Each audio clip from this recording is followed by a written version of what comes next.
कबीर साहब कहते हैं, गिरही होके कथे ज्ञान, अमली होके धरे ध्यान, और साधु होके कूटे भग, और कहें कबीर ये तीनों ठग।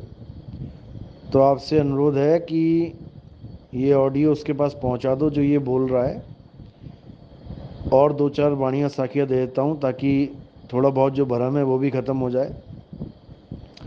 जाका गुरु गिरही है, चेला गिरही होए, और कीच कीच को धोवते, दाग न छूटे कोय।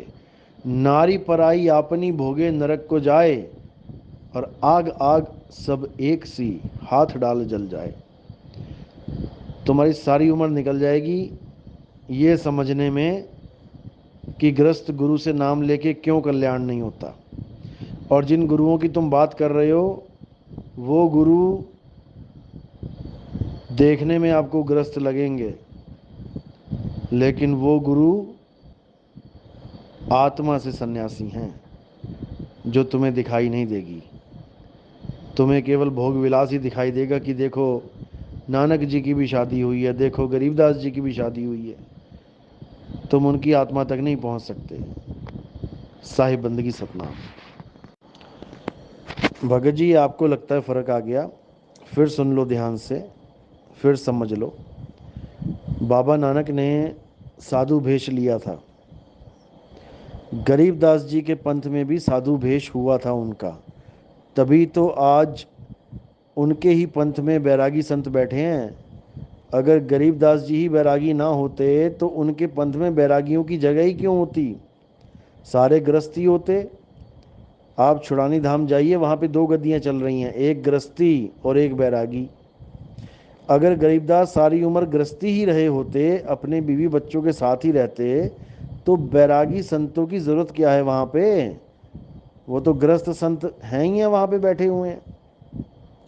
तो इस चीज़ को भी गलत फहमी को निकाल दें अपने दिमाग से कि संतों ने, जो गृहस्थ आश्रम वाले संत हैं वो सारी उम्र गृहस्थ आश्रम में ही रहे। ऐसा नहीं हुआ है। जितनी जल्दी ये चीज़ दिमाग से निकाल देंगे उतना अच्छा रहेगा, क्योंकि सब संतों ने बैराग ही लिया है। जहाँ काम क्रोध लोभ मोह हो वहाँ परमात्मा नहीं रहता। जहाँ काम तहाँ राम नहीं, जहाँ राम नहीं काम। और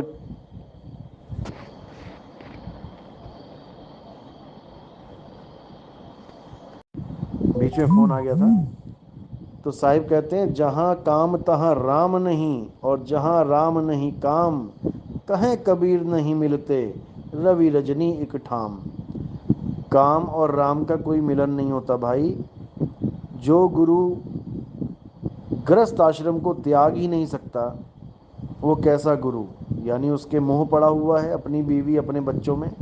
और जो गुरु अपने बच्चों को गद्दी दे जाए वो तो एक नंबर का ठग है, क्योंकि पिता की सारी जायदाद बच्चों को मिलती है और गुरु की सारी जायदाद शिष्य को मिलती है। तो भाई अगर किसी ने ग्रस्त गुरु बनाया है तो पहले वो संभल जाए, और अगर ऐसा गुरु बना लिया जो वंशवाद में आ रहा है फिर तो बिल्कुल ही संभल जाए।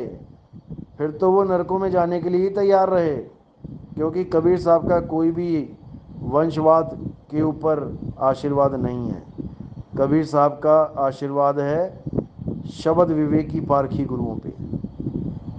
समझ में आए तो बहुत अच्छी बात है, नहीं समझ में आया साहिब बंदगी सतनाम।